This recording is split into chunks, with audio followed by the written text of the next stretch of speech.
پھر مجھے کربلا یاد آ گیا کہ یہی مہینہ تھا، 10 محرم تھی اور جمعے کا دن تھا اور نماز کا وقت داخل ہوا تو امام علی مقام نے اپنے لشکر کے سردار زہیر سے فرمایا ان سے کہو جنگ بند کریں یا تھوڑی دیر کے لیے رک جائیں، میں نماز پڑھ لوں، ہمیں نماز پڑھنے دیں۔ تو زہیر نے گھوڑا آگے بڑھا کر کہا شمر سے تھوڑی مہلت دو، ہم نماز پڑھ لیں، پھر تم نے جو مرضی کرنا ہے، نماز تو پڑھنے دو۔ شمر نے کہا ہم نماز نہیں پڑھنے دیں گے۔ ایک اور کوفی کھڑا تھا، اس کا نام حسین بن نمیر، انہوں نے کہا تمہاری نماز ہوتی ہی نہیں۔ انہوں نے کہا لعنت ہے تم پر، جس گھر کی طفیل نماز ملی ان کی نہیں ہوتی۔ تو انہوں نے واپس آ کر عرض کی حضور وہ نماز پڑھنے کے لیے جنگ نہیں روکیں گے۔ کہا اچھا پھر ہم نماز تو نہیں چھوڑ سکتے، میرے رب کی قسم اگر حسین نماز نہ پڑھتے تو انہیں کوئی فرق نہ پڑتا، لیکن ایک فرق پڑتا کہ پھر پیغام ادھورا جاتا، میسج ادھورا جاتا، اور میسج یہ دینا تھا کہ زیر خنجر بھی یہ پیغام سنایا ہم نے کہ ہم نے تلوار کی دھاروں کے نیچے بھی سر جھکانا ہے، اور ہم نے تڑپتے جسموں کے ساتھ بھی سجدہ کرنا ہے، اور ہم نے زخمی جسموں کے ساتھ بھی اللہ کے سامنے رکوع کرنا ہے، اور ہم نے خون آلود جسموں کے ساتھ بھی رب کے سامنے کھڑے ہو کے آنے والی نسلوں کو پیغام دینا ہے کہ نماز وہ ہے جسے اس وقت میں بھی نہیں چھوڑا جا سکتا، تاکہ کوئی یہ کہہ نہ سکے میں کیسے پڑھتا، میری جاب تھی میں کیسے پڑھتا، میری آنکھ نہیں کھلتی میں کیسے پڑھتا، میری عادت نہیں۔ اللہ کی قسم یہ جنتی نہیں تھے، جنت کے سردار تھے، صرف جنتی نہیں تھے، جنت کے سردار تھے، صرف جنتی نہیں جنت کے سردار۔ اور یہ سرداری کب ملی؟ محنت کے بعد نہیں، پہلے ہی ابھی ماں کا دودھ نہیں چھوٹا تھا کہ میرے نبی نے فرمایا حسن حسین جنت کے نوجوانوں کے سردار ہیں، اور ایسا پیار تھا کہ دونوں کو عرب سردار بچہ اٹھانا اپنی ذلت سمجھتے تھے، بچے نہیں اٹھاتے تھے، سب کے سامنے پیار نہیں کرتے تھے، لیکن آپ حسن حسین کو یہاں اٹھاتے، پھر یہاں ہی نہیں اٹھاتے تھے، یہاں کندھوں پہ بٹھاتے، یہاں۔ اور ایک عرب بدو حیران ہو کے دیکھ لیں یا رسول اللہ یہ آپ کیا کر رہے ہیں، مطلب یہ کتنی عیب کی بات ہے کہ آپ جیسا سردار اور یہاں بچوں کو بٹھایا ہوا ہے۔ کہنے لگا آپ ان سے بہت پیار کرتے ہیں؟ کہا ہاں میں ان سے بہت پیار کرتا ہوں، اور صرف میں نہیں کرتا اللہ بھی ان سے پیار کرتا ہے، اور بتاؤں جو ان سے پیار کریں گے اللہ ان سے بھی پیار کرے گا، جو ان سے محبت کریں گے اللہ ان سے بھی محبت کرے، اللہ بھی ان سے محبت کرے۔ پھر ہم نے دعا مانگی یا اللہ جو ان سے پیار کرے تو ان سے پیار کر، جو ان سے بغض رکھے تو ان سے بغض رکھ۔ حضرت حسن سر سے لے کر کمر تک اللہ کے نبی کی 100% کاپی تھی، چہرہ یہ آدھا حصہ اوپر والا نبی کے مشابہ، یہاں سے نیچے پاؤں تک علی کے مشابہ، باپ کے مشابہ۔ حسین اس کا الٹ، سر سے لے کر کمر تک علی کے مشابہ، کمر سے لے کر پاؤں تک اللہ کے نبی کے مشابہ۔ اس مشابہت پر ہمارے نبی کہا کرتے تھے حسن میرا بیٹا ہے، حسین علی کا بیٹا ہے۔ ہائے ہائے کیا کیا لاڈ لڈائے اور کیا لوگوں نے کر دیا ان کے ساتھ۔ نماز جیسے عظیم عمل میں، نماز جیسے آپ رکوع میں ہوتے تو حسن آ کر نہ پاؤں میں گھس جاتے تھے، یہاں سے نکلتے ادھر، یہاں سے نکلتے یوں، سجدے میں جاتے تو کمر پہ بیٹھ جاتے تھے، فرض نماز کا سجدہ۔ تو ایک دفعہ پہلی دفعہ جب یہ قصہ ہوا تو آپ نے سجدہ لمبا کر دیا، بچے کے اتارا نہیں، اٹھے نہیں، سجدہ لمبا کر دیا۔ پچھلے پریشان ہو گئے کہ اتنا لمبا سجدہ کہیں آپ فوت تو نہیں ہو گئے۔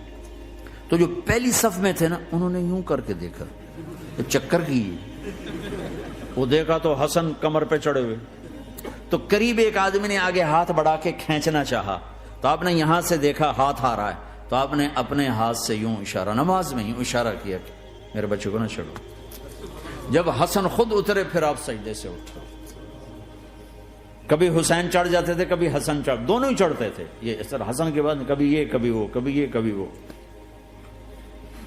اور آپ حسن کو جب چھوٹے تھے زیادہ حسن، تو آپ حسن کو یوں زبان دکھاتے، اتنا بڑا عظیم نبی کیا ہو رہا ہے، تو وہ زبان، آپ کی زبان بڑی سرخ خوبصورت، تو وہ بچہ سمجھتا شاید یہ کوئی کھانے کی چیز ہے، تو آگے یوں ہاتھ مارتا ہے، پکڑنے کے لیے ہاتھ مارتا، پھر وہ بیٹھ جاتے، پھر آپ کہتے ہیں یہ میرا نبی گھر کی زندگی بتا رہا ہے۔ اور تمہیں تو بچوں کے پاس بیٹھنے کا وقت ہی کوئی نہیں، بیگم بھی کم جاب پہ جا رہی، خامد بھی جاب پہ جا رہا، پیچھے بچے ڈرگ بیچنے پہ لگے، اب تم کس کام کے ہو؟ کیا کرو گے اس دولت کو؟ یا نہیں ڈرگ بیچو، گستاخ ہو گیا، بدتمیز ہو گیا، تو اس دن دولت کو آگ لگا دو جا کے۔ آپ اپنے بچوں کو ٹائم دو، اپنے بچوں کو ٹائم دو۔ عورت کا کام کمانا نہیں ہے، عورت کا کام نسل کو بنانا ہے۔ قناعت سیکھو، قناعت تو آسانی سے مینج ہو جائے گا، قناعت نہیں تو پھر تو دنیا کے بادشاہ کی بھی ہوس پوری نہیں ہو سکتی۔ کھیلتے تھے، حسن حسین کی کشتی کراتے تھے، دونوں بھائیوں کی کشتی کراتے۔ ایک دفعہ دونوں کی کشتی ہو رہی اور حسین ذرا کمزور پڑ رہے تھے، تو آپ اس کو شاباش دیتے، شاباش شاباش شاباش۔ تو حضرت فاطمہ کہنے لگی، ماں بھی بیٹھی تھی، کہنے لگی یا رسول اللہ آپ حسین کو شاباش دے رہے ہیں، حسن کو کیوں نہیں دے رہے؟ تو آپ نے کہا یہ جبریل میرے پاس کھڑا ہوا ہے، یہ بھی حسین کو شاباش دے رہا ہے، تو میں بھی حسین کو شاباش دے رہا ہوں۔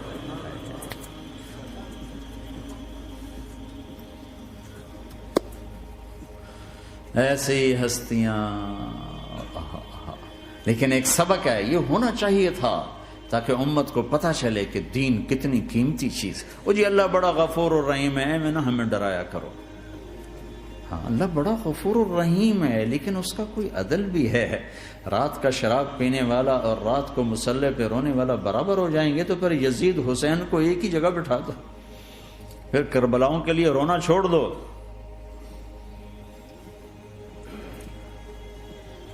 رات کو ناچنے والی، رات کو رونے والی برابر ہو جائیں گے، سود کھانے والا، حلال کھانے والا برابر ہو جائیں گے، شراب بیچنے والا اور مزدوری کرنے والا برابر ہو جائیں گے، جھوٹ بولنے والا، سچ بولنے والا برابر ہو جائیں گے۔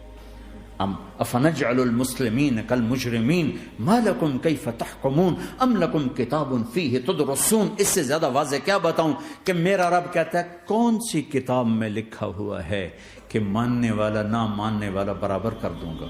کون سی کتاب میں؟ اللہ کو یہ کہنا پڑ رہا ہے ام لکم کتاب فیہ تدرسون، کس کتاب میں یہ لکھا ہوا ہے؟ ام نجعل المتقین کالفجار، کہ ایک بدماش اور ایک فرمانبردار کو برابر کر دوں؟ کہاں لکھا ہوا ہے؟ ایسی ہستیاں، جنگ سے پہلے اونگ آ گئی، آنکھ کھلی تو ہنسنے لگے۔ بہن نے پوچھا یہ تو ہنسنے کا موقع نہیں، کیوں ہنسے ہو؟ زینب کہا بہن اللہ کے نبی خواب میں آئے، فرما رہے ہیں بیٹا میں لینے آ چکا ہوں، تو اب نہ پڑھے نماز، اب کیا مسئلہ ہے؟ جنت کے لیے تو کرنا ہے سب، یہ جنت کے لیے تو کر رہے، اللہ کے لیے تو کر رہے کہ زر دادن و جان دادن نہ آئے از لذت دیدارش، خسرو چتواں گفتن سر دادن و جان دادن نہ دیدہ رخ یارے۔ اس اللہ کے لیے تو سر کٹا رہے ہیں، تو وہ تو راضی ہو چکا ہے، نبی آ چکا ہے، آؤ بیٹا میں لینے آ چکا ہوں، تو اب نہ پڑھیں نماز؟ نہیں نہیں، برمنگم والوں کو کون بتائے گا کہ نماز کیسی چیز ہے؟ انہوں نے کہا جی وہ نہیں جنگ روک رہے گا، پھر چلو نماز پڑھو، نماز تو نہیں چھوڑی جا سکتی۔ آدھوں کو روک دیا تم جنگ کرو، آدھوں سے کہا تم نماز پڑھو، آدھوں نے نماز پڑھی، آدھوں نے جنگ کی۔ پھر جنہوں نے نماز پڑھی انہوں نے کہا تم آگے بڑھ جاؤ، ان سے کہا تم جا کے پیچھے اللہ کے بارگاہ میں سجدہ کرو۔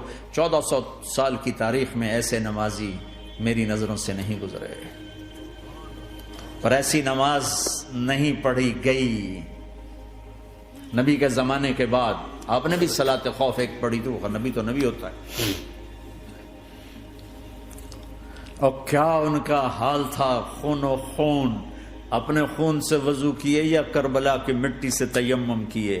جب سجدوں میں سر رکھ کے سبحان ربی الاعلی کہا ہوگا تو دھرتی میں کیا ہلچل مچی ہوگی۔